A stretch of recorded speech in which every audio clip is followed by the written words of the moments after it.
जय जय श्यामा जय जय श्याम जय जय श्री वृंदावन धाम।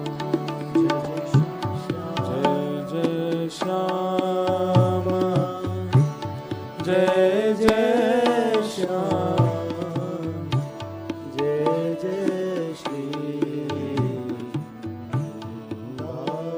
सब लोग जय जय श्यामा जय जय श्याम जय जय श्री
जय जय श्यामा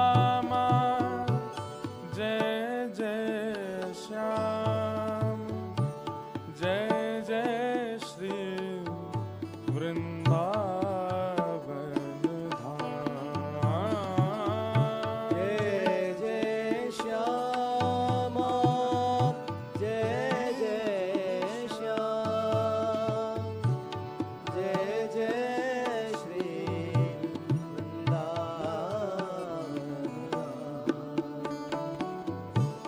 प्यारी श्यामा प्यारो श्याम प्यारो श्री वृंदावन धाम। प्यारी श्यामा प्यारो श्याम प्यारो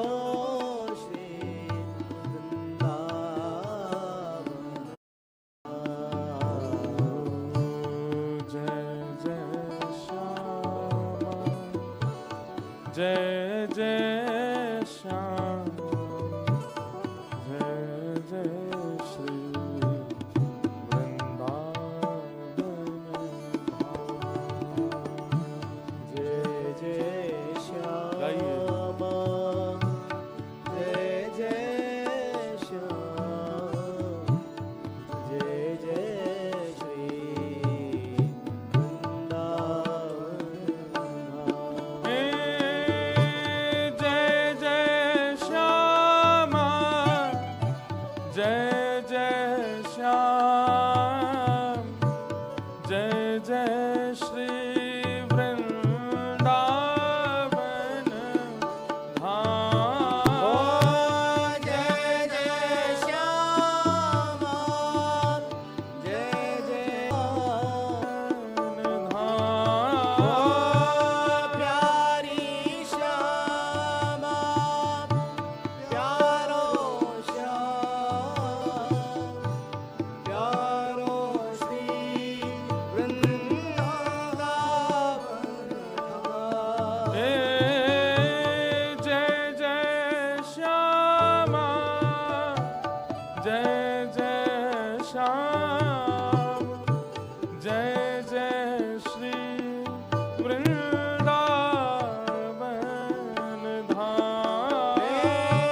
करताल बजा के गाओ।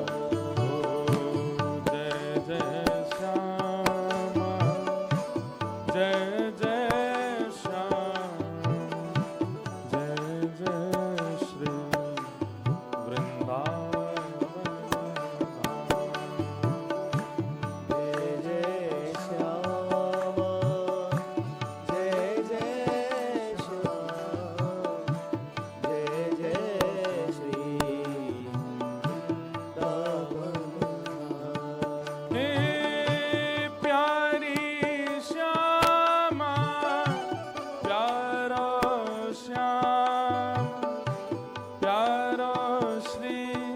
वृंदावन।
हमारी तरफ से आप लोग $5-5 का दूध पी लीजिएगा। बिल्कुल ही जान नहीं है आप लोग, ऐसे कीर्तन होता है। अरे उत्ताल भाव से होता है, दोनों भुजा उठा के पूरे स्वर के साथ होता है। हे हे जय जय श्यामा, जय जय श्याम, जय जय श्री वृंदावन धाम। जय जय श्यामा, जय जय श्याम, जय जय श्री वृंदावन धाम। प्यारी श्यामा तेरो नाम, प्यारो श्री वृंदावन धाम। प्यारी श्यामा तेरो नाम, प्यारो श्री वृंदावन धाम। हे जय जय श्यामा, जय जय श्याम, जय जय श्री वृंदावन धाम। जय जय श्यामा, जय जय श्याम, जय जय श्री वृंदावन धाम। जय जय श्यामा, जय जय श्याम, जय जय श्री वृंदावन धाम। जय जय श्यामा, जय जय श्याम, जय जय श्री वृंदावन धाम। जय जय श्यामा, जय जय श्याम, जय जय श्री वृंदावन धाम। जय जय श्यामा, जय जय श्याम, जय जय श्री वृंदावन जय धाम। जय राधा वल्लभ,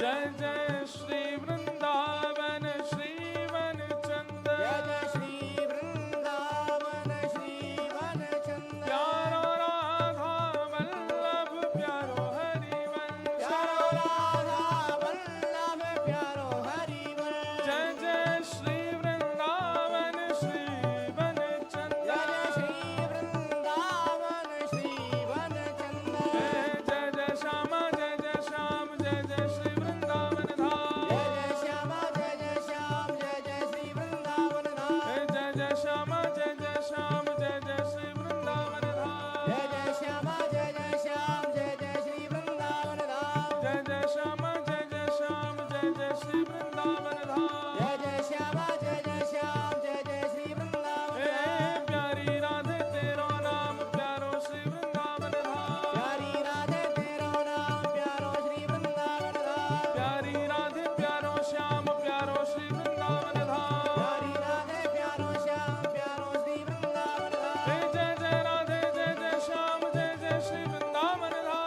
जय जय राधे जय जय श्याम जय जय श्री वृंदावन धाम जय जय श्याम जय जय श्याम जय जय श्री वृंदावन धाम जय जय श्याम जय जय श्याम जय जय श्री वृंदावन धाम जय जय श्याम जय जय श्याम जय जय श्री वृंदावन धाम जय जय श्याम जय जय श्याम जय जय श्री वृंदावन धाम जय जय श्याम जय जय श्याम जय जय श्री वृंदावन धाम जय जय श्याम जय जय श्याम जय जय श्री वृंदावन जय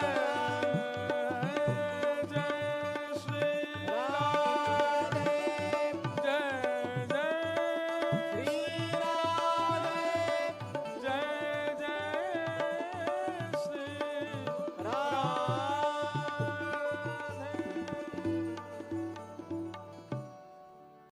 श्री राधा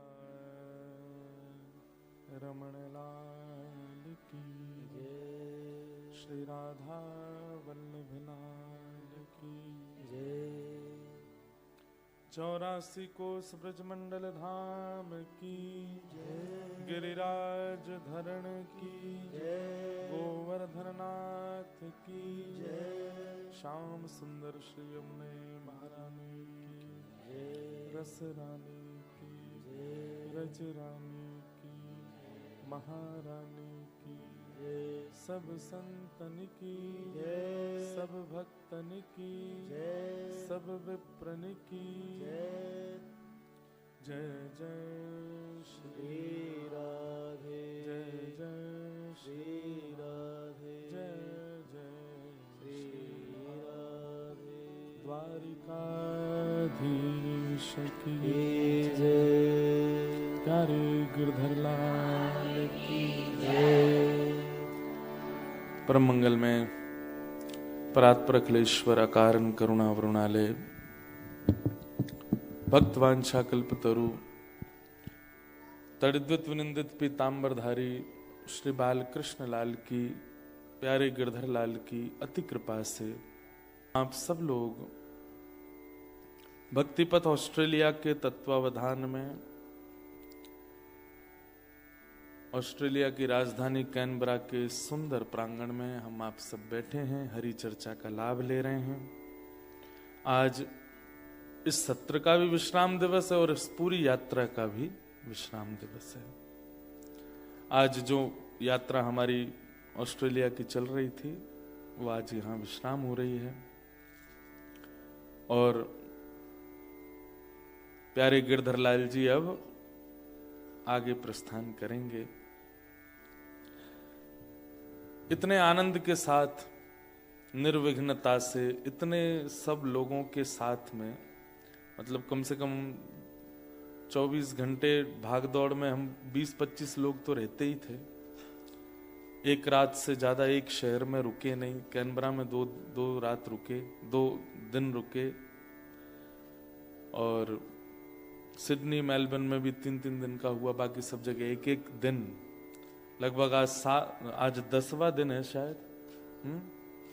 कब शुरू हुई थी अपनी यात्रा? 12 को। और आज क्या है? 22। 11वां दिन है लगभग। नहीं, 10वां ही दिन है। तो 10 दिन की ये पूरी यात्रा हरि चर्चा के माध्यम से चल रही थी। इतना आनंद आया, इतना उत्साह सब लोगों ने किया। मैं ऐसी ऐसी जगह भी गए जहां पहले कभी कथाएं नहीं हुई। गोल्ड कोस्ट में कभी कथा नहीं हुई, पहली बार कथा हुई। इतने वैष्णव आए। ब्रिस्बेन में इतने लोग आए। अब चलो गोल्ड कोस्ट ब्रिस्बेन तो आसपास ही है, तस्मानिया वहां तो दूर दूर तक लोग, कई तो ऑस्ट्रेलिया, मेलबर्न, सिडनी में रहने वाले लोग तस्मानिया नहीं गए आज तक। हम वहां गए, होबार्ट में, बिल्कुल छोटा सा शहर, बहुत कम आबादी। आज हम आंकड़ा लगा रहे थे कि आपका ऑस्ट्रेलिया बड़ा कितना है।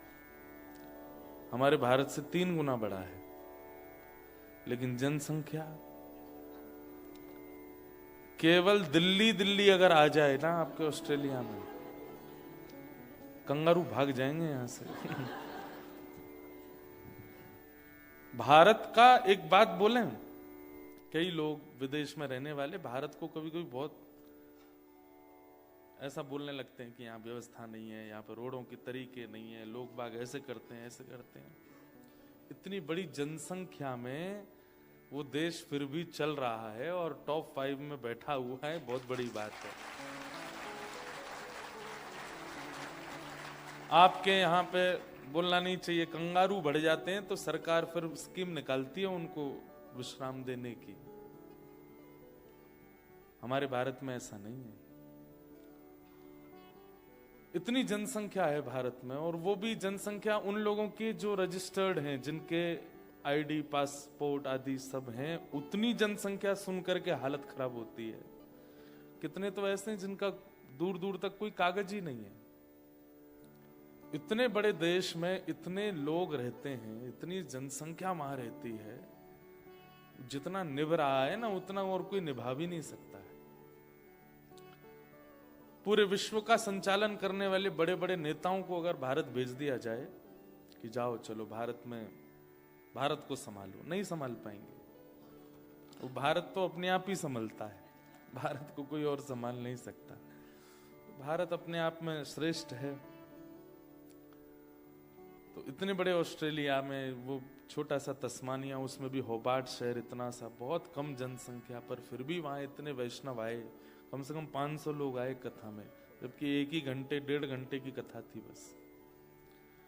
सिडनी में 3 दिन का सत्र हुआ, हर दिन 2500 लोग, 3000 लोग आते थे। इतने लोग आते थे, और केवल उनको कोई और, हमारे ऐसा नहीं था कि यहाँ पे कुछ बांटा जाएगा, कुछ दिया जाएगा, आओगे तो आपके पीड़ाओं की निवृत्ति के कुछ नियम बताए जाएंगे, कुछ नहीं। केवल कथा सुनाई जाएगी, हरि चर्चा। उसमें भी हमारी ऐसी आदत है कि हम ज्यादा बाहर की बात कम करते हैं, कथा ही ज्यादा चलती है। फिर भी लोग इतने आते थे। इससे ये बात पता चलती है कि ठाकुर जी की कृपा अब हो रही है, लोगों के अंदर वैष्णवता जागृत हो रही है, कथा के प्रति, श्री जी के भाव के प्रति, सनातन धर्म के प्रति जागरूकता आपकी बढ़ रही है। इसके लिए आप सब लोगों का बहुत बहुत धन्यवाद। आप लोग इतना जागरूक हो रहे हैं। भारत में भीड़ होती है, अच्छी बात है, पर विदेशों में भी हमारे भारतीय जन इतने आनंद के साथ उत्साह में बढ़ रहे हैं आगे। अभी एक दिन का कनाडा में, वहां से भी हमको कॉल आ गया, महाराज जी यहाँ पे भी हाउसफुल है। जबकि वहां भी जैसे यहाँ तस्मानिया, ऐसी एक हैलिफैक्स में हम जा रहे हैं, उस स्टेट का नाम ही नहीं बोल रहा मुझसे, जहां पे वो स्थान है, अभी भी याद नहीं है। वहां पे भी लोग बाग आ रहे हैं। तो ये बात बताती है कि अब लोगों के भीतर भगवत भाव सुनने की कितनी जागरूकता है, कितनी उत्सुकता है। तो ऑस्ट्रेलिया का ये क्रम आज विश्राम हो रहा है। हमारे साथ जितने भी भाई लोग सब चल रहे थे, सबको बहुत बहुत धन्यवाद। आप लोग इतना परिश्रम कर रहे थे। हमारे भारत से हमारे साथ, मैं लास्ट में इसलिए धन्यवाद ज्ञापन नहीं करता कि कथा विश्राम करते करते समय हो जाता है, तो पहले ही हम कर दे रहे हैं। हमारे साथ संगीतज्ञ सब आए भारत से। भारत में तो 8-9 लोगों के साथ में हम चलते हैं, पर यहाँ केवल 3 त्रिदेव ही पधारे थे, ब्रह्मा विष्णु महेश। सृष्टि संचार के लिए 3 ही काफी हैं। तो हमारे साथ गायन पर प्रेम जी महाराज, हमारे तबला पर मनीष जी और सुंदर वाद्य बेंजो पर आए हमारे श्री दीपक जी। आप सालों से व्यासपीठ की सेवा में भारत में भी संलग्न हैं, यहाँ इस बार पधारे। साथ ही भक्तिपथ की जो भारतीय टीम है जो पूरी कथा को लाइव कर रही है, सोशल मीडिया पर आपके जैसे भी फोटोग्राफ्स आते हैं उनको डालने का काम जो करते हैं, कई लोग तो इसीलिए हंस जाते हैं उनको देख के, हाँ हमारा फोटो खींचेगा। तो इस पूरी कथा को लाइव टेलीकास्ट भक्तिपथ पर करने के लिए भारत की भक्तिपथ टीम भी आई, राघव उपाध्याय और साथ में उनके जो फोटोग्राफ सबकी खींच रहे हैं ऐसे धर्मेंद्र जी, जिनका बहुत बड़ा योगदान रहता है आप सबके मुखमंडल को जन जन तक पहुंचाने के लिए। साथ ही इस पूरे वीडियोग्राफी, क्योंकि भारत में तो 3-4 लोग रहते हैं, यहाँ पे अकेले ही बेचारे संभाल रहे हैं, तो अभिषेक शर्मा जी भी यहाँ सब व्यवस्थाओं में थे। साथ में राज शुक्ला जी, ये हमारे अकाउंटेंट हैं, सब अकाउंट्स देखते हैं। अकाउंटेंट मतलब कमाई का तो होता नहीं, हमारा खर्चे का ही होता है। खर्चा कितना कर रहे हैं आपको बता दें, इस पूरे भक्तिपथ ऑस्ट्रेलिया का जो भी कुछ भी रहा वो किसी से कहा नहीं गया कि आप कुछ सेवा करो, सब अपने आप जिसने जो भाव रखा, और जहां कहीं भी कम हुआ वहां भक्तिपथ ऑस्ट्रेलिया की तरफ से लगा है, और अभी बाकी कल हमको बिल मिलेगा तो हम भी लगाएंगे। तो ये तो केवल एक वो था कि आप सबके बीच में आना है, जिस तरीके से भी सब लोगों के आनंद, लेकिन लोगों ने खूब बढ़ चढ़ के सहयोग भी किया, अभी भी सबके भाव हैं, कर रहे हैं। किसी को कहा नहीं गया कि आप टिकट दो या बैठने का इतना पैसा है या ये है, और कहीं कह दिया गया हो किसी ने भी, तो आप भक्तिपथ पर संपर्क करके बता दीजिएगा कि किसने कब कहाँ क्या क्या कहा, क्योंकि इसलिए तो ये हुआ ही नहीं है क्रम कि यहाँ किसी से भी डॉलर मांगे जाएं या रुपए मांगे जाएं। कोई निर्माणाधीन कार्य के लिए भी किसी से कुछ मांगा नहीं गया है। बस आप आइए, कथा सुनिए, प्रसाद पाइए, जाइए, बस। इच्छा हो रही हो तो हमने सबसे कहा मांगना किसी से है नहीं, कोई देवे तो छोड़ना नहीं। क्योंकि अब आप देखिए इतना ट्रेवल कर रहे हैं, लाखों में तो हमारी सबकी टिकट्स ही हो गई हैं, पर सब व्यवस्थित हो रहा है अपने आप ही। तो खर्चा कितना हो रहा है उसका अकाउंट्स देख रहे हैं। बाकी अनुज शास्त्री जी हैं, वो लाल जी की सेवा में हैं। ये सब भारत से आए, यहाँ पर हमारे राम जी सिडनी से, जिन्होंने खूब मेहनत की, साल भर से बेचारे खूब परिश्रम में रहे। अंत आते आते इनको खूब जुकाम खांसी पड़ गई है। ठाकुर जी ने नेक इनके जो है यहाँ गला पकड़ लिया है। वो इसलिए भी होता है कि जब बहुत सुंदर कोई व्यवस्था हो जाती है तो एक टीका लगा देते हैं ना, नजर नहीं लगे, तो इसलिए ठाकुर जी ने उनको थोड़ा अस्वस्थ कर दिया।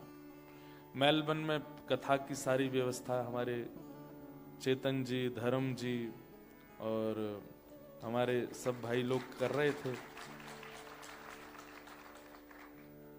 वहीं से हमारे साथ है। अच्छा, इनका था नहीं साथ चलने का सब जगह, मैंने बस एक बार बोला कि चलो मेरे साथ, तो आप अपने जॉब पर, अब कोई जॉब वाले तो सुन नहीं रहे होंगे कथा, यहाँ बता देते हैं। ऐसी ऐसी लीव डाली है महाराज के, हम बुखार हो गया है, हमें यूं हो गया है, ऐसे कर करके सब चल रहे हैं और सब लोग बस लगे हैं भाग दौड़ करने में। अब लोग तो बहुत सारे हमारे साथ में जुड़ गए, आप सबका बहुत बहुत धन्यवाद है। सब जगह कथाएं क्रम हुई, खूब आनंद के साथ में सब हुआ।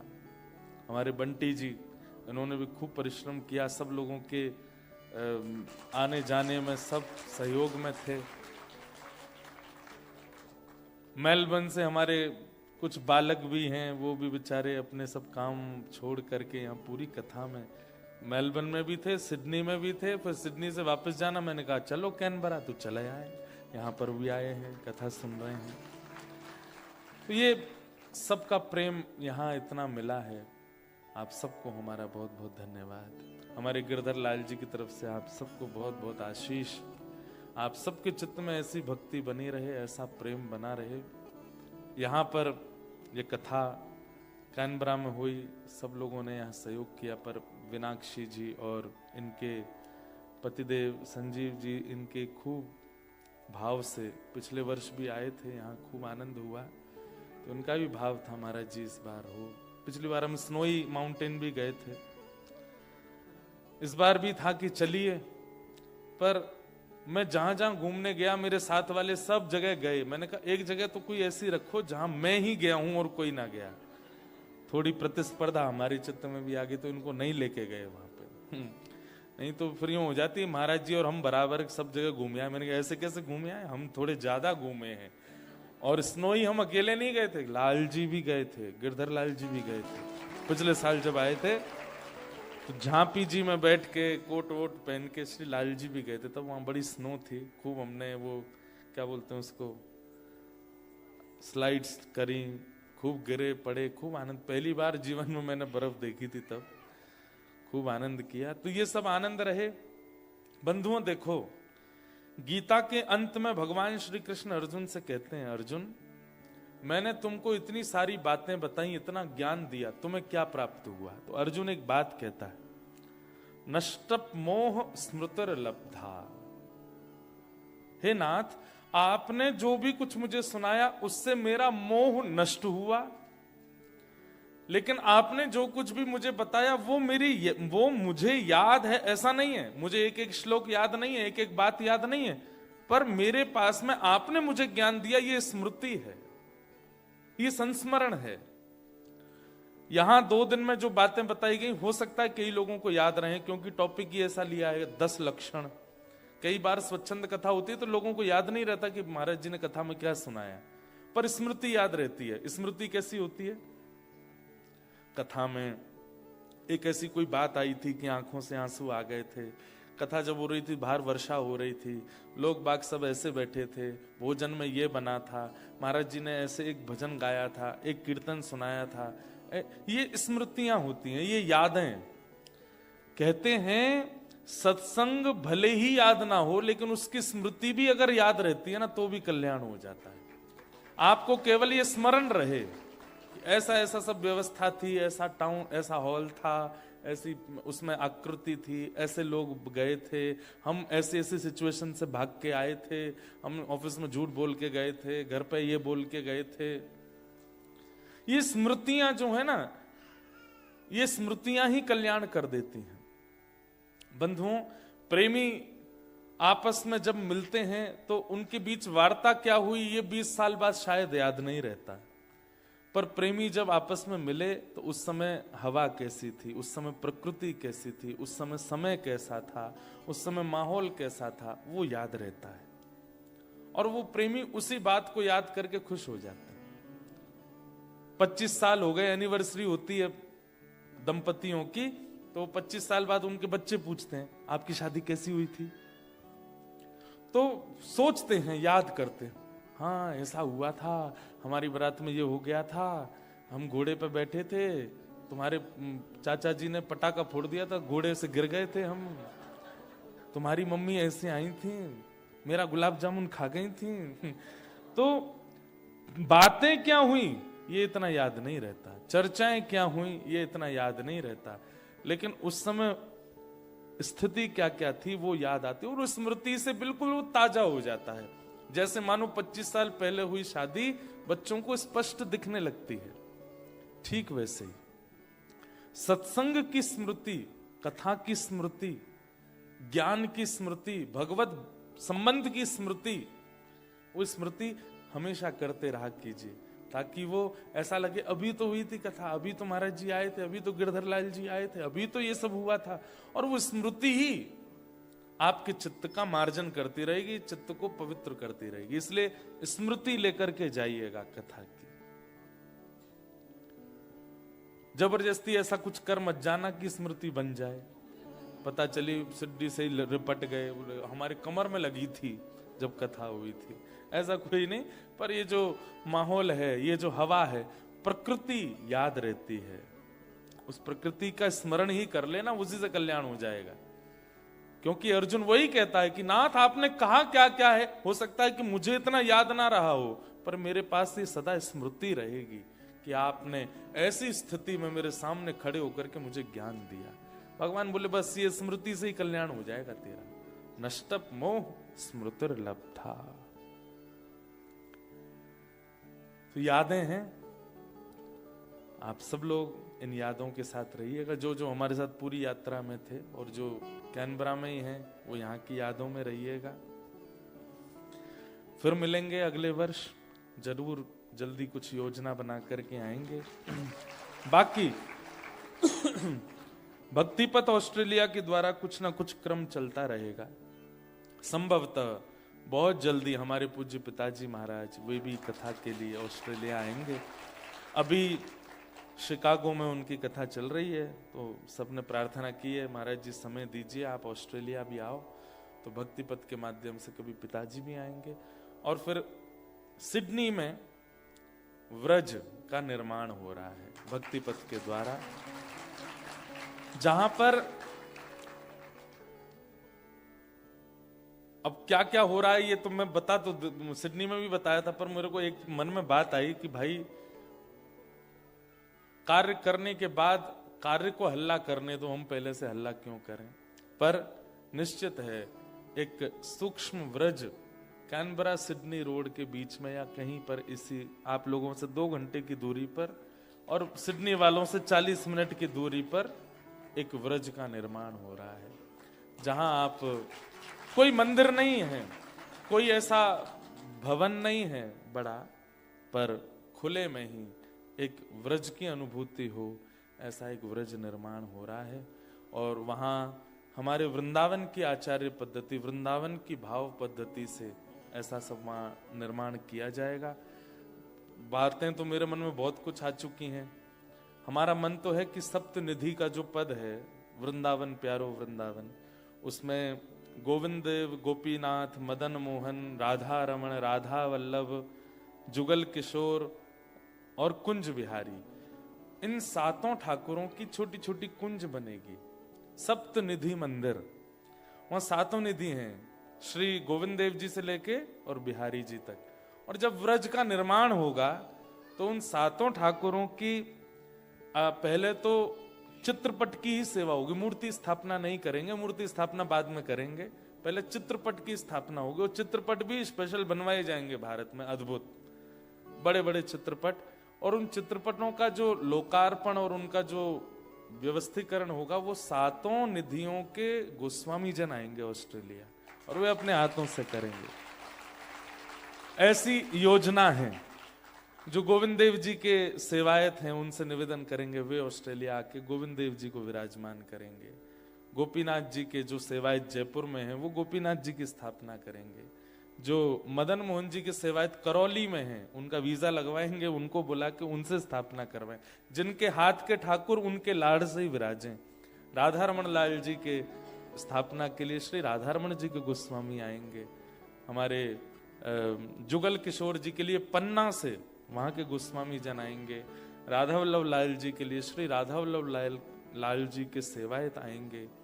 श्री बिहारी जी के लिए बिहारी जी के गोस्वामी और हमारी हरिदास परंपरा के रसिक जन आएंगे।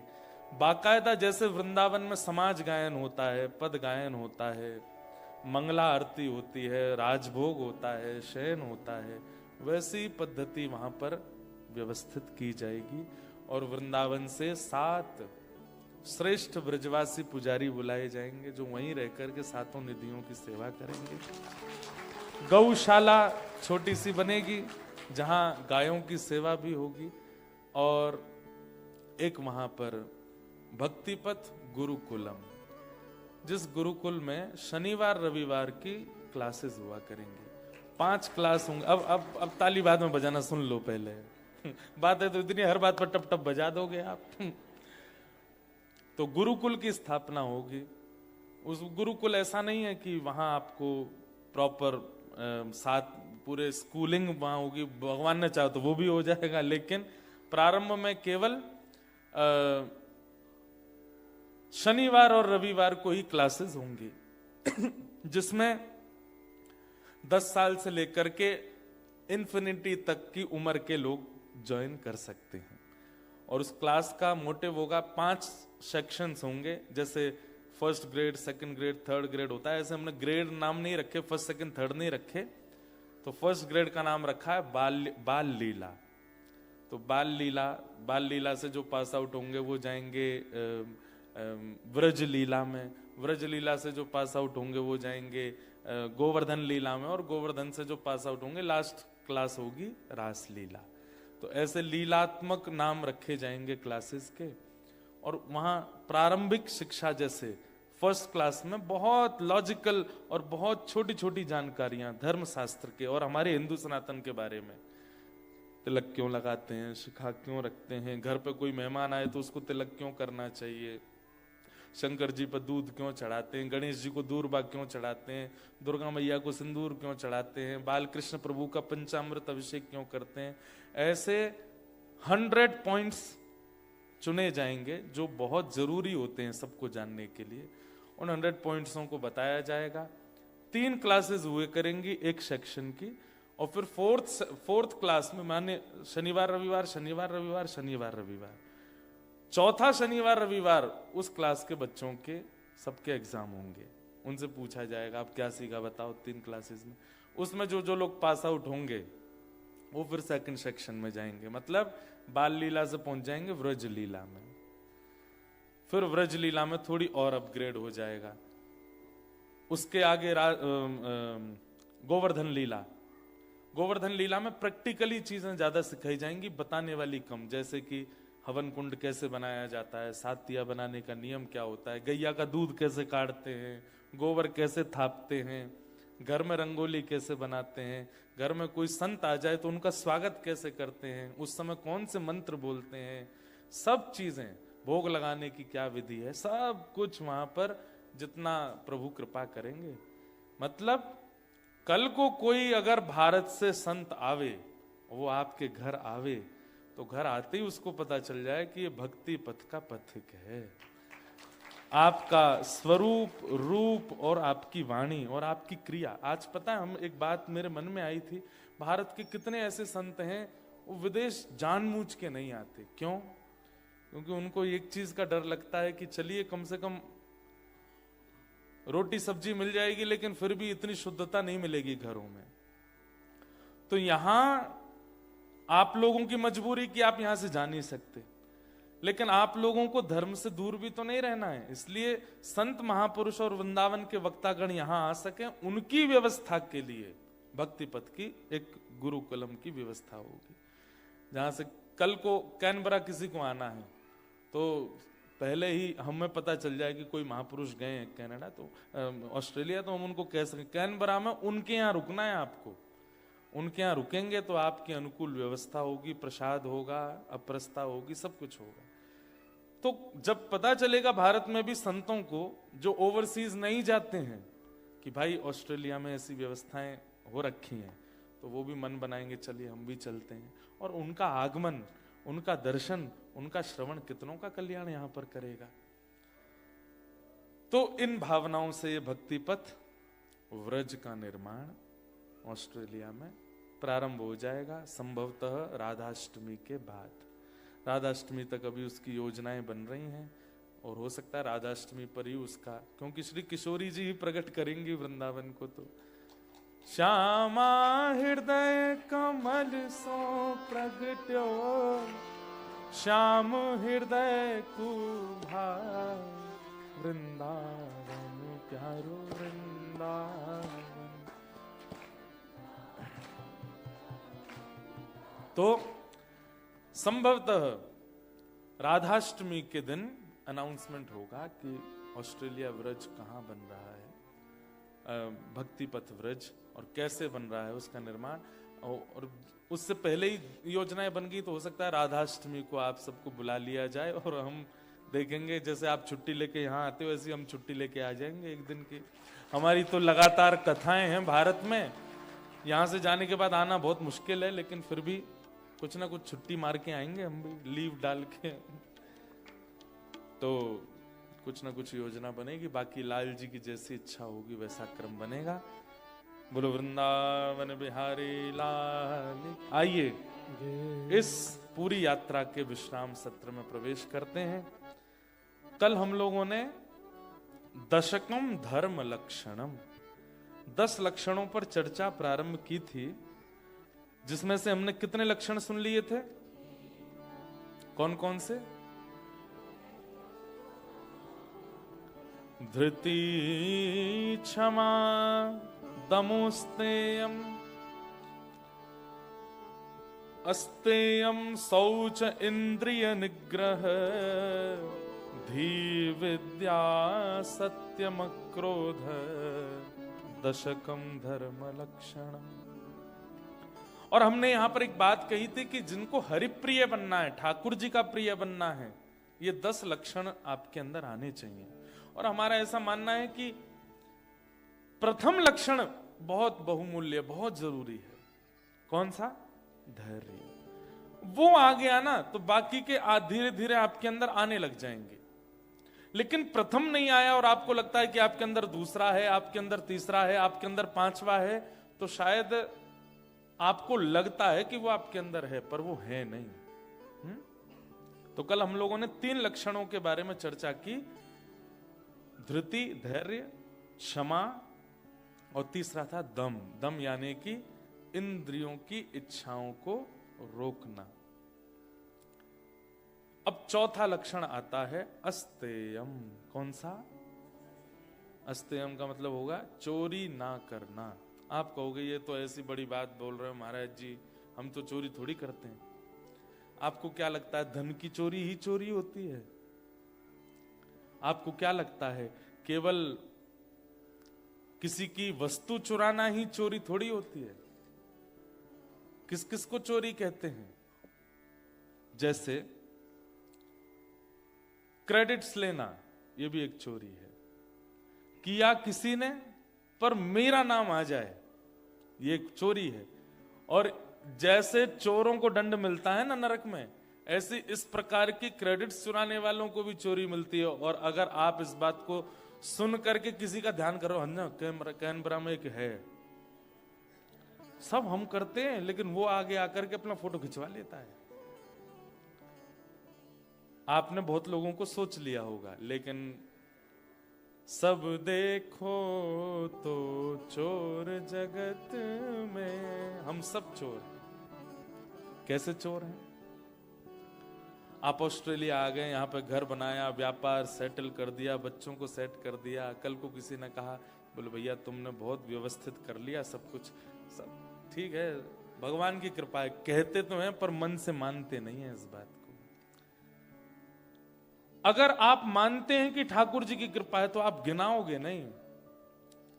बुरा नहीं मानिएगा, आप में से कई लोग बताने लग जाते हैं, हम जब आए थे ना यहां पर तो हमारे पास इतनी व्यवस्था नहीं थी, ये नहीं था महाराज जी, मैं तो फुटपाथ पे सोया था, मैं तो केवल जो है यहाँ वेजिटेरियन के ऑप्शन नहीं थे, हम जैम बटर लगा लगा के खाते थे ब्रेडों पे, और ऐसे करते थे, ऐसे करते थे, ऐसा कर करके मैंने यहाँ पर बसा, अब जाकर के ये सब बन गया महाराज जी। मैंने कहा आपने, नहीं सब है कृपा ठाकुर जी की। तो फिर आपने इतना गिनाया क्यों? हम सब चोर हैं। कृपा सब ठाकुर जी करते हैं। आप मैं व्यवस्थित होकर के यहाँ कैनबरा में कथा सुन रहे हैं, कराने वाले आयोजक सोच सकते हैं मैंने वेन्यू बुक किया था, मैंने इतने डॉलर दिए थे। मैं ये सोच सकता हूं कि मैं भारत से चल करके आया था, किसी से भी 1 रुपया नहीं लिया, अपने खर्चे कर करके भी मैंने कथाएं सुनाई हैं। ये आपका और मेरा अभिमान, और ये आपका मेरा अपने लिए क्रेडिट लेना, ये चोरी है।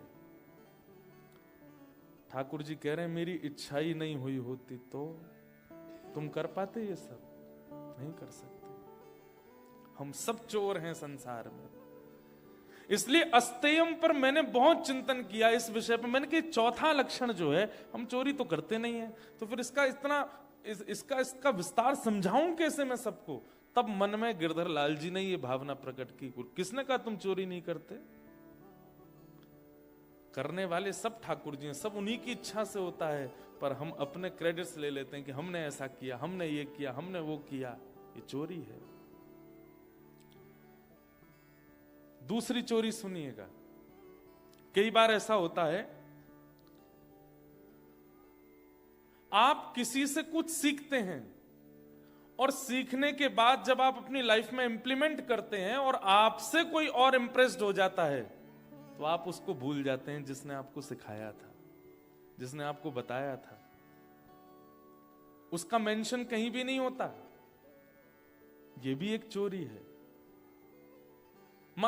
सामान्यतः आप किसी के घर गए, उसके घर पे कुछ अच्छा देख करके आए, उस घर की वाइब्रेशन आप फील करके आए और आपने मन में सोचा मेरे घर की भी ऐसी ही हो, और फिर वहां आप परख करके आए, लाइटिंग ऐसी थी, सोफाज ऐसे थे, खुशबू ऐसी थी, आदि आदि ऐसा था। अब आपने आकर के अपने घर को व्यवस्थित किया। जैसे आपके घर कोई और आया, उसने कहा अरे वाह आपका घर तो, मेरी बचपन से ही फीलिंग्स थी ऐसी। ये चोरी है, नहीं थी आपकी फीलिंग, आप कहीं से सीख के आए हो।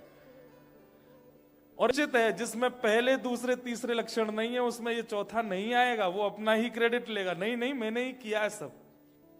कि हम तो इतने घरों में जाते हैं ना, तो मैं पहले ही परख लेता हूं, आपका घर बहुत अच्छा है महाराज जी, पूरा इंटीरियर मैंने ही किया, मैं समझ जाता हूं नहीं कर सकता बेटा, कहीं से तो देख करके आया था, लेकिन मेंशन कहीं भी नहीं है। ये मेरा तरीका है, बड़े घरों में जब जाते हैं हम तो ऐसे ही परखता हूं मैं। लेकिन कई लोग होते हैं वो मेंशन कर, महाराज जी मैं आपको बताऊं सत्य बात, एक बार मैं वहां गया था, वहां एक का घर मैंने देखा और उसका घर देख करके मुझे अच्छा लगा, वहीं से ये भाव मेरे मन में आया और मैंने कहा ये अच्छा है। निश्चित ही इसमें प्रथम दूसरा तीसरा लक्षण होगा, तभी ये चौथा लक्षण, ये चोरी नहीं कर रहा। कई लोग हैं, अब जैसे हम तो हिंदी में प्रवचन करते हैं, वो हमारी ही बात सुन सुन करके अंग्रेजी में रील बना बना के डाल रहे हैं। That was my thought process. Whole night I was just thinking about it, and I thought that I should make some video and just tell you that what was my thought process. और जब बात सुनने में मैंने कि ले बेटा मेरी बात ही सुन के गया, बोल दी वहां जाके। तो ऐसे कई लोग होते हैं, ये सब चोरी कहलाती है, जहां पर आप अपने किए का क्रेडिट ले लेते हैं, ये मैंने किया। अच्छा मान लीजिए कोई आपका ही इन्वेंशन है, कोई आपका ही निर्माण है, चाहे वो थॉट हो, चाहे वो क्रिया हो, चाहे वो कुछ भी हो, तब भी आप ये नहीं कह सकते कि आपका है। वो थॉट प्रकट करने वाले भी तो श्री कृष्ण हैं, वो विचार प्रकट करने वाले, आपको पॉजिटिव ऑरा देने वाले, आपको इतना विचारशील बनाने वाले, उसके लिए भी श्री कृष्ण हैं। इसलिए बोलते तो बहुत हैं कि उनकी कृपा, लेकिन मानिए भी कि हां उन्होंने ही करवाया है। ओ पालन हारे निर्गुण और न्यारे, तुमरे बिन हमरा कौन नहीं।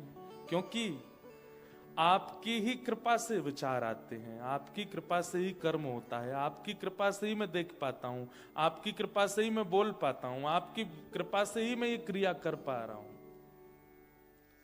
आप ही करते हैं हमरी उलझन। अच्छा कभी कभी ठाकुर जी पता क्या करते हैं, अच्छा सब तैने किया, चल ठीक है अब करके दिखा।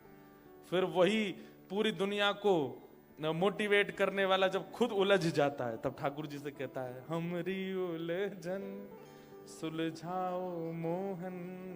ठाकुर जी क्यों, पूरी दुनिया को तो बड़ा मोटिवेट किया था तेने, खुद सुलझ जा। रावण, सोने की नगरी उसके पास, देवी देवता उसके यहां पर ऐसे चाकरी करते थे जैसे बड़े बड़े घरों में नौकर लगे रहते हैं, ऐसे बड़े बड़े देवता रावण के यहां चाकरी में रहते थे। लेकिन उसको ले डूबा तो केवल यही कि ये सब मैंने किया है, नहीं, ये उसके पूर्व काल का या किसी समय का या उसके पूर्वजों का पुण्य था जो उसको भोगना था। और जैसे वो भोग पूर्ण हुआ, रावण जैसी दुर्गति किसी की नहीं हुई, आज तक पुतला जलता है उसका, एक बार मरा नहीं, हर साल मरता है रावण, हर साल उसका वध, और हर साल एक जगह नहीं मरता, पूरी दुनिया में मरता है, ऐसी दुर्गति किसी की नहीं हुई। इसलिए भैया चोरी नहीं करनी है। सूरदास जी का पद है, सब लोग गाना मेरे साथ। देखे तो सब चोर जगत में, देखे तो सब चोर जगत में, देखो तो सब चोर जगत में, देखो तो सब चोर जगत में, देखो तो सब चोर जगत में, देखो तो सब चोर जगत में, देखो तो सब चोर जगत में, देखो तो सब चोर जगत में, देखो तो सब चोर जगत में, देखो तो सब चोर जगत में, राजा रानी शहर के चोर, राजा रानी शहर के चोर, राज्य के चोर हैं राजा रानी, राज्य के चोर हैं राजा और रानी, हाँ शहर चोर व्यापारी, शहर चोर व्यापारी। राज्य के चोर कौन है? राजा रानी। क्यों? पूरे राज्य को चलाने के नाम पर कर लेते हैं सबसे टैक्स, लेकिन बड़े बड़े पैलेसेस में रहते हैं, बड़ी बड़ी सुख सुविधाओं में रहते हैं, बड़ी बड़ी गाड़ियों में चलते हैं, हर प्रकार की सुख सुविधा किस नाम पर रहती है? भाई ये राजा हैं, इनको कोई दिक्कत नहीं होनी चाहिए, इनको कुछ हो गया तो राज्य कौन चलाएगा? लेकिन जितनी होनी चाहिए उससे अधिक व्यवस्थाओं में रहते हैं। किससे किससे लेते हैं वो व्यवस्थाओं का कर? राज्य के लोगों से ही तो लेते हैं। इसलिए राज्य के चोर हैं राजा रानी, शहर चोर व्यापारी। व्यापारी जन बुरा नहीं मानना, सबका नाम है इसमें, सबकी बारी आएगी, सुनिएगा। शहर चोर व्यापारी मतलब अब टूरिस्ट जगह होती है तो वहां पर व्यापारियों का एक ही दिमाग चलता रहता है, ऐसा क्या टांगे हम बाहर कि आने जाने वाले लोग आकर्षित हों और खरीदें, या फिर ऐसा खिलौना बाहर रख देंगे कि बड़े नहीं होंगे तो बच्चे तो रोएंगे और रो रो करके माता ये चाहिए मुझे तो लेके चलो। और जब जैसे ही बच्चा रोना शुरू करता है माता पिता को पकड़े व्यापारी बड़ा खुश, हम आजा आजा, वो और दो चार दिखा देता है तो बच्चा और मचल जाता है। माता पिता कहते हैं बस भैया इससे ज्यादा मत दिखाना, बहुत जिद करेगा नहीं तो। व्यापारी और बढ़िया बढ़िया, ये तो बच्चों के लिए। अब माताएं जाती हैं कुछ खरीदने के लिए तो व्यापारी जन सुंदर सुंदर जो पहनने वाली वस्त्र होती हैं उनको कैसे सजा के रखते हैं, किस लिए? ताकि आपके मन का चोर उसके प्रति आकर्षित हो और उनको कुछ मिले। सब ऐसे ही चलता है। ये पद क्यों गाया गया पता है?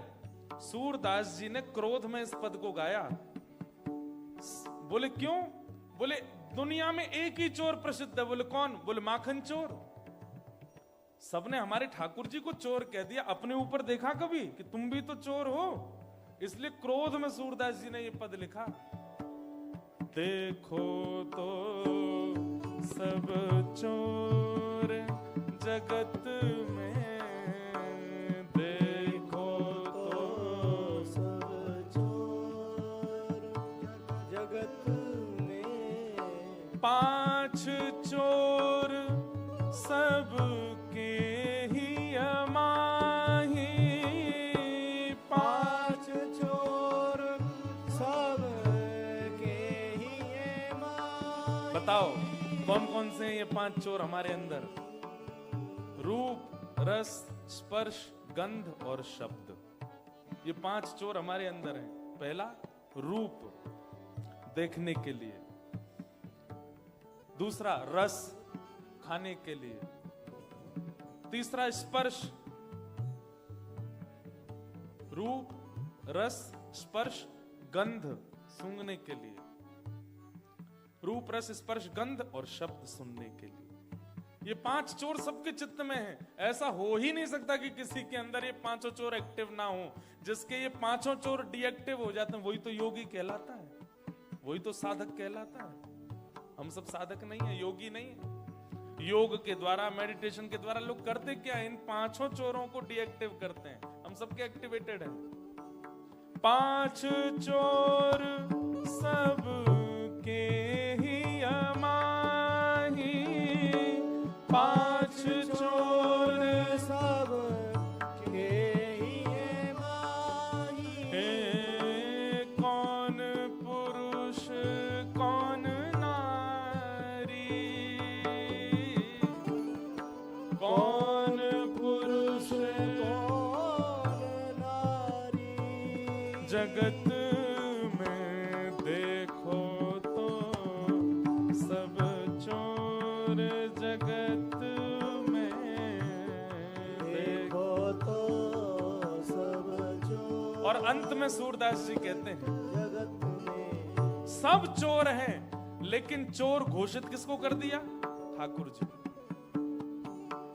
हे सब मिल चोरी करी श्याम की, सब मिल चोरी करी श्याम की। क्यों? छोटे बच्चे नटखट होते हैं। ये नटखट किसने बनाया बच्चों को? ठाकुर जी ने। ये नटखटपना कहां से चोरी किया? ठाकुर जी से। युवाओं में एक आकर्षण होता है, लोग उनसे खिंचे चले जाते हैं। ये युवाओं का रूप का आकर्षण, पहनावे का आकर्षण, चलने का आकर्षण, ये नट जैसी स्थिति करना, अपने बालों के द्वारा, नेत्रों के द्वारा, हंसी के द्वारा, चाल ढाल के द्वारा दूसरों को आकर्षित कर लेना, किसने सिखाया? ये नटवर वपुः श्री कृष्ण ने। थोड़े बड़े हो जाओ तो विवाह हो गया। विवाह के बाद पत्नी के साथ कैसा रहना चाहिए, एक श्रेष्ठ पति का लक्षण क्या होता है, ये किसने सिखाया? श्री कृष्ण ने।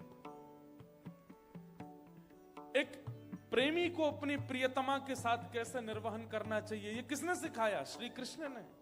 एक सखा को अपने मित्रों के साथ कैसे रहना चाहिए, किसने सिखाया? श्री कृष्ण ने। और एक ज्ञानी को ज्ञान कैसे देना चाहिए, किसने सिखाया? श्री कृष्ण ने।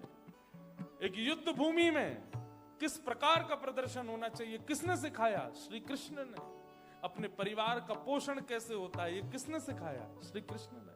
सूरदास जी कहते हैं सब मिल चोरी करी शाम की, सब मिल चोरी करी श्याम की।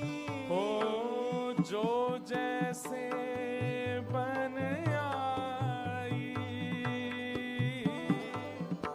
जो जिससे जैसा बना।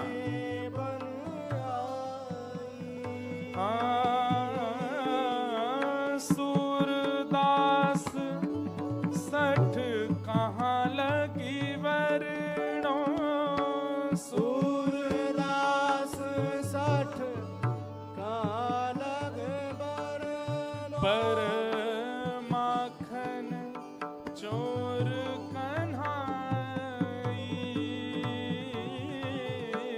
माखन चोर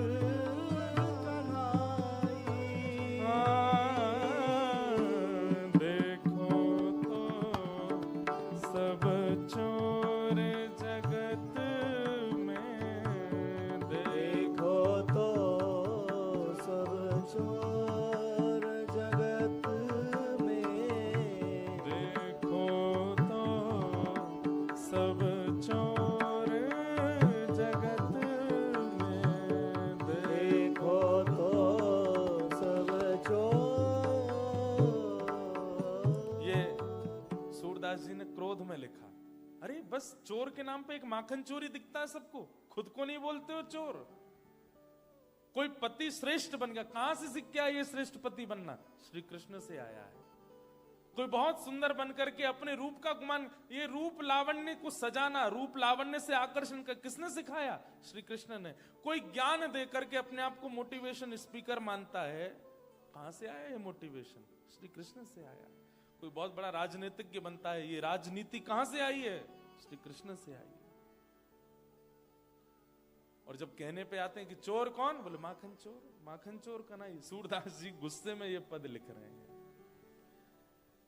इसलिए भैया ये अस्तेयम, चोरी ना करना, इसका मतलब क्या है?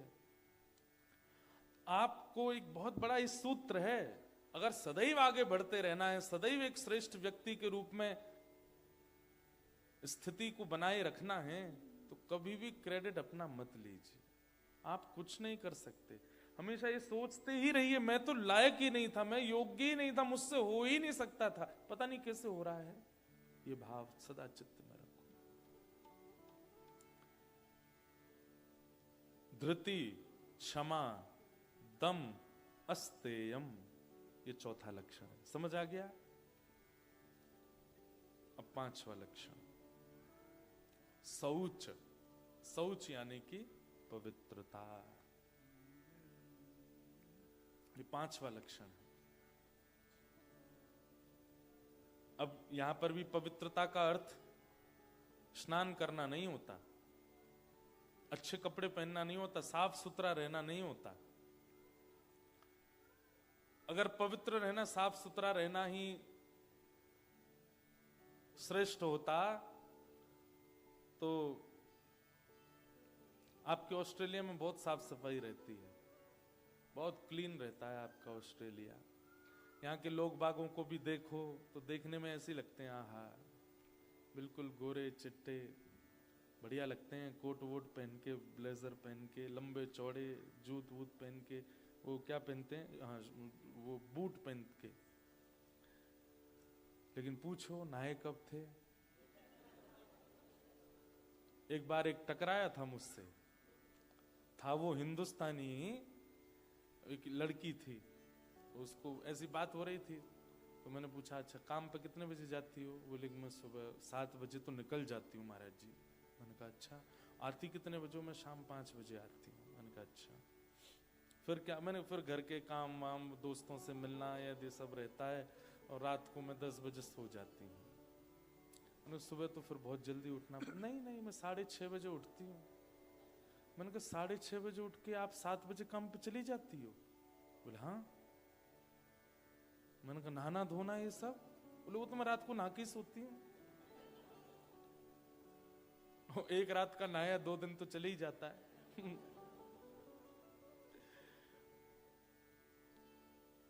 ऐसी तो यहां स्वच्छता है।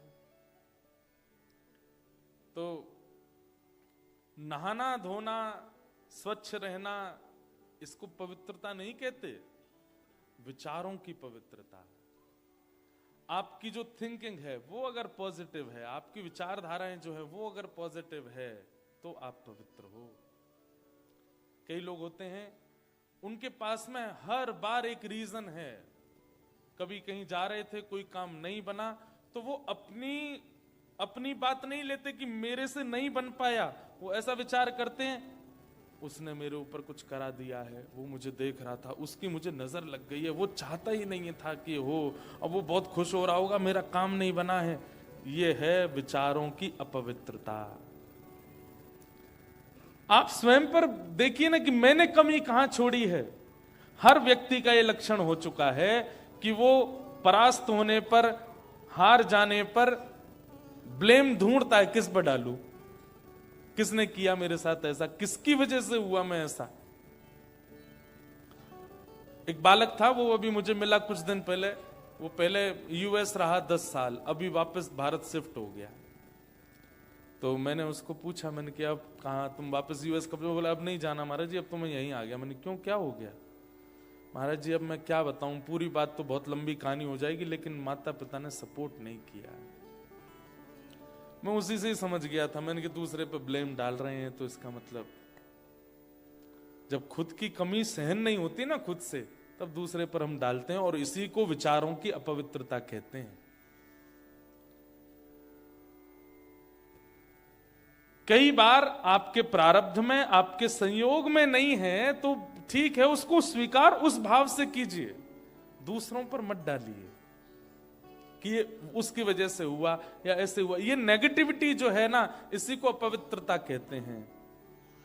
और हर स्थिति में जो पॉजिटिव रहता है, पॉजिटिव व्यक्ति का लक्षण बताएं क्या है? वो कुछ भी कर ले, कुछ भी उसके साथ में हो जाए, वो एक ही बात मन में सोचता है, चाहे जो हो जाए, वो यही सोचता है कि ये अंत नहीं है, इससे अच्छा मिल जाएगा, मैं कोई नष्ट नहीं हो गया हूं, मेरे को ये चाहिए था नहीं मिला, मुझे ऐसा करना था, this is not the end of the world, ये मेरी दुनिया कोई खत्म थोड़ी हो गई है यहां पे, ठीक है कुछ और बेटर होगा, करेंगे, ऐसा सोच करके जो आगे बढ़, मुझे लगता है उससे पवित्र इंसान नहीं कोई, जो कभी नकारात्मक विचार ना लाता हो अपने चित्त में, अपनी बुद्धि में, अपने विचारों में, बस उठ के चल पड़ता है।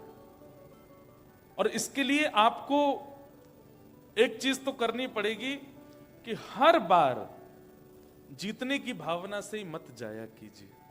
भगवान ने गीता में अर्जुन से एक ही बात कही, अर्जुन तू युद्ध कर, पूरी मेहनत से कर, जोर लगा के कर, पर जीतेगा ये सोच करके मत कर, तू परिश्रम कर और जो प्राप्त हो उसके लिए तैयार रहे, जीत मिले तो अच्छा और हार मिले तो तेरे को कम से कम ये तो नहीं होगा कि मैंने परिश्रम नहीं किया था, तू परिश्रम कर। भगवान ने एक बार भी ये नहीं कहा कि तू जीत के लिए लड़, युद्ध के लिए लड़, कर्म के लिए कर्म करो, निभाने के लिए जियो।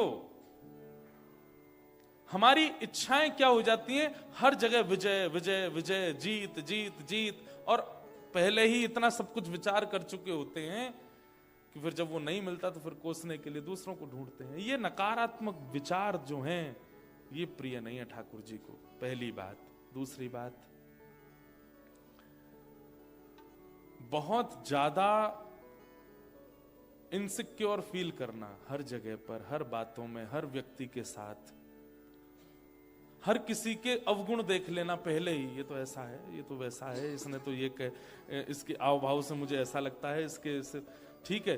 कई लोगों, जैसे हम बहुत कथा करते हैं, इतने लोगों से मिलते हैं कि मेरे को एक ठाकुर जी की कृपा से एक गुण है कि मैं पहली दृष्टि में व्यक्ति को पहचान जाता हूं कि ये कैसा है। और उसका एक बात पहले ऐसा होता था कि जैसे पहचान में आया और वो व्यक्ति नेगेटिव लगा तो मैं उससे दूर हो जाता था, लेकिन अभी कथा करते करते ठाकुर जी कृपा से ये ठाकुर जी ने ही गुण तैयार करवाया कि भाई काला और नीला ये दो रंग होते हैं, दोनों अपनी अपनी जगह अच्छे लगते हैं। कई बार काले नीले को मिला तो अच्छे नहीं लगते, इसका मतलब वो रंग बुरे नहीं है, अपने अपने स्थान पर अच्छे। सामने वाला व्यक्ति नेगेटिव मुझे लगा है, लेकिन वो अपनी किसी स्थिति में नेगेटिव नहीं होगा, इसलिए उसके प्रति गलत भावना ना रखूं मैं। ये विचारधारा, इसको पवित्र कहते हैं। किसी की बुरी स्थिति देख करके या बुरा व्यवहार देख करके या बुरी विचारधारा देख करके आप उसको जज मत कीजिए, आप उसके प्रति पॉजिटिव ही रखो अपनी विचारधाराओं को। इसको कहते हैं पवित्रता, विचारों की पवित्रता, मानसिक पवित्रता, भावनाओं की पवित्रता, ये बहुत जरूरी है। मैं भी कहां, सिडनी में शायद कहीं बता रहा था कि हम लोगों की दृष्टि कैसी है पता है? आप सबके पास एक क्वालिटी है, सबके पास। कोई भी यहां बैठा ऐसा नहीं कह सकता कि मुझ में ये क्वालिटी नहीं है। वो क्वालिटी क्या है? दूसरे में अवगुण देखने की, सबके पास है। कई लोग ऐसे होते हैं, वो पहले मैं तो बहुत सीधा हूं महाराज जी, मुझे तो दिखता ही नहीं सामने वाला, खेल जाता है मेरे साथ छल कर जाता, मुझे तो पता ही नहीं चलता। ऐसा नहीं हो सकता। भगवान ने हमको ये गुण देके भेजा है कि हमको दोष बहुत जल्दी दिख जाता है,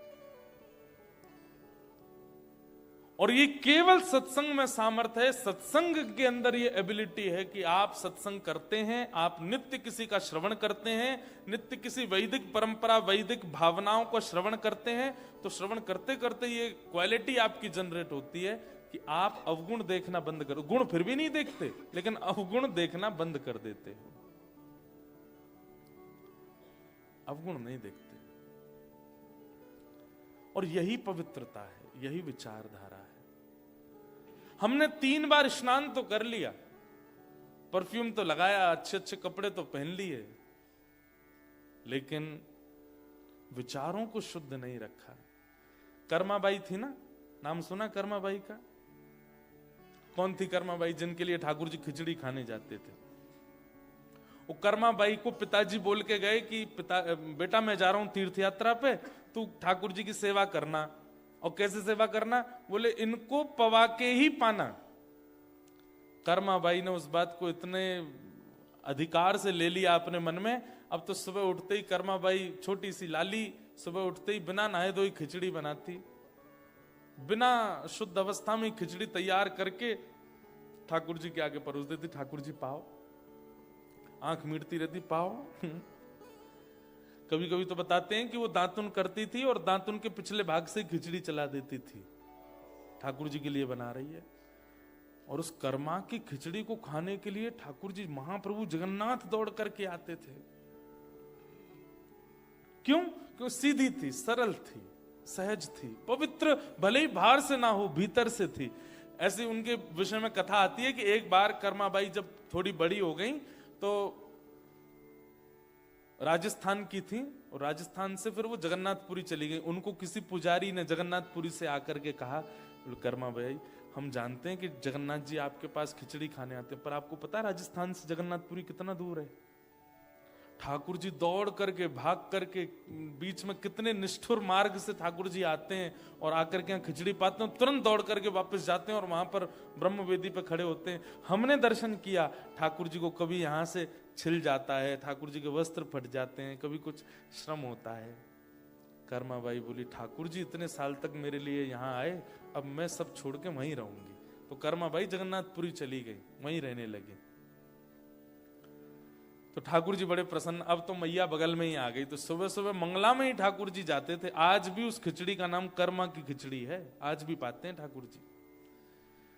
तो एक महात्मा कर्माबाई के पास गए, और कर्माबाई के यहाँ रोज संतों की भीड़ लगती थी। क्यों? क्योंकि सुबह जब ठाकुर जी आते थे ना, तो ठाकुर जी का कुछ अवशेष उनके घर पर रह जाता था, उसका दर्शन करने आते। आज ठाकुर जी की माला रह गई, आज ठाकुर जी का वस्त्र रह गया, आज ठाकुर जी का चंदन रह गया, आज ठाकुर जी की सुगंधी घर में आ रही है। तो संत आते थे दर्शन करने। एक संत बैठे रहे। कर्माबाई बोली, आपने दर्शन किए ठाकुर जी की माला के? बोले मैंने किए, लेकिन मुझे कर्मा तुमसे बात करनी है। कर्माबाई बोली, बताइए। बोले बेटा तुम मानो तो मैं कहूं। बोले नहीं, आप कहिए, मैं मानूंगी। स्नान करके प्रसाद बनाया करो।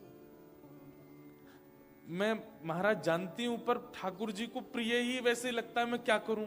सुबह उठते ही मैं खिचड़ी बनाती हूं, इतने में तो आ जाते हैं, द्वार पे खटखटाते हैं, खोलो, बैठा के उनको पवाना पड़ता है। अब इतने में स्नान के? बोले नहीं, देखो ये तुम्हारे पूर्व जन्म के सत्कर्म है कि जगन्नाथ जी तुम्हारे यहाँ प्रसाद पाने आते हैं, लेकिन जिस दिन पूर्व जन्म के कर्म समाप्त हो जाएंगे, महाप्रभु जी नहीं आएंगे, फिर तुम रोती डोलोगी सब जगह। कर्माबाई डर गई। बोले जगन्नाथ जी आना बंद भी कर सकते हैं मेरे यहाँ? बोले हाँ, जिस दिन तुम्हारे पूर्व के सत्कर्म समाप्त हो जाएंगे जगन्नाथ जी नहीं आएंगे फिर। उसने कहा मैं क्या करूं कि जगन्नाथ जी कभी आना बंद ना करें? बोले अब तुम और सत्कर्म बनाओ। बोले कैसे?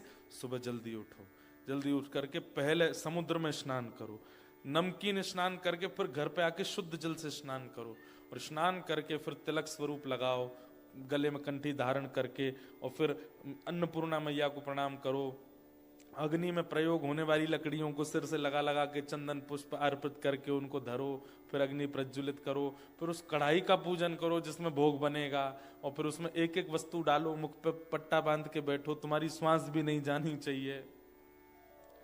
इतने नियम बता दिए कर्माबाई को। कर्माबाई सब लिखती गई, ठीक है कल से ऐसे ही बनाऊंगी।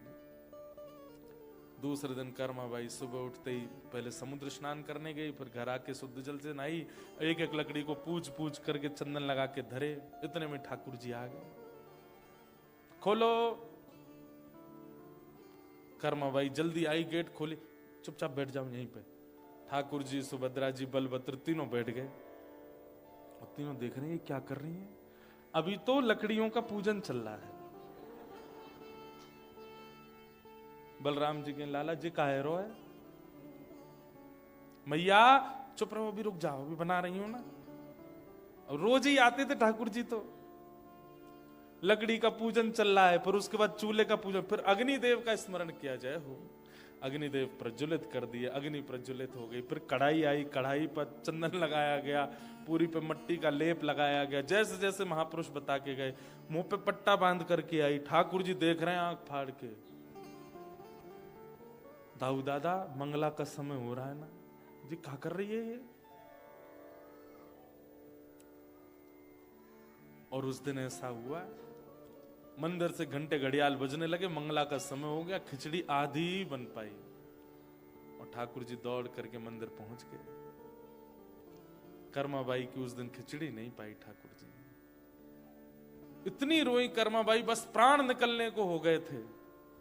तब ठाकुर जी आए रात्रि में और आकर के बोले, मां मैं आया तो था, पर तू क्या कर रही थी? एक एक लकड़ी का पूजन कर रही थी, चूल्हा जला दे, उसका ये कर, चूल्हा में बर्तन पूज, ये सब क्यों करना था? और आज तू बड़ी नवी धुबी सी लग रही थी हमको। बोले, आज जैसे शास्त्रों में परंपरा है आपके प्रसादी बनाने की, उस परंपरा से मैं बना रही थी। ठाकुर जी पता क्या बोले? बोले, मां जो भीतर से पवित्र नहीं है ना, उनके लिए इतनी पवित्रता का विधान है। तू तो भीतर से इतनी पवित्र है, तेरे लिए बाहर का स्नान करना, बाहर से व्यवस्थित होना, ये सब तेरे लिए जरूरी नहीं है। तू वैसे ही बनाया कर जैसे तू हमेशा बनाती है, तू वैसे ही बनाया कर मां। और ये नाम कर्मा तभी पड़ा, उस दिन देरी जब कर रहे थे तो ठाकुर जी बोले, जल्दी कर मां, जल्दी कर मां, जल्दी कर, मंगला को समय है गो। इसलिए नाम पड़ा उनका कर्माबाई। और उस दिन से फिर से कर्माबाई बिना नहाए धोए बनाने लगे और ठाकुर जी पाते। इसका मतलब क्या है? ये शास्त्रीय विधान, अपरस की सेवा, स्नान करना, शुद्ध रहना, पवित्र रहना, किसी से छुपना नहीं, ऐसे रहना, अदब में बैठना, आसन लगाना, ये उनके लिए है जिनका चित्त पवित्र नहीं है। उनको बाह्य पवित्रता करनी पड़ती है, पर जो भीतर से पवित्र हैं उनको बाह्य पवित्रता की आवश्यकता नहीं होती है। तो यहां शौच का मतलब बाह्य पवित्रता नहीं, आंतरिक पवित्रता। और उसमें एक ही लक्षण आप ले आइए, यहीं से प्रारंभ कीजिए कि अब दोष देखना बंद कीजिए सब में।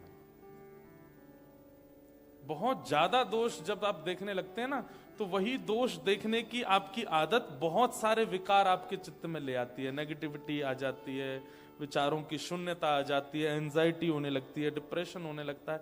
एंजाइटी डिप्रेशन नाम नहीं सुने थे हमारे पूर्वजों ने।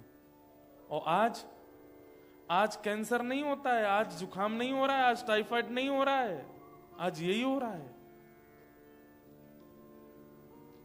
और ये क्यों हो रहा है? क्योंकि मन पवित्र नहीं है, मन शुद्ध नहीं है। मन कैसे पवित्र होगा?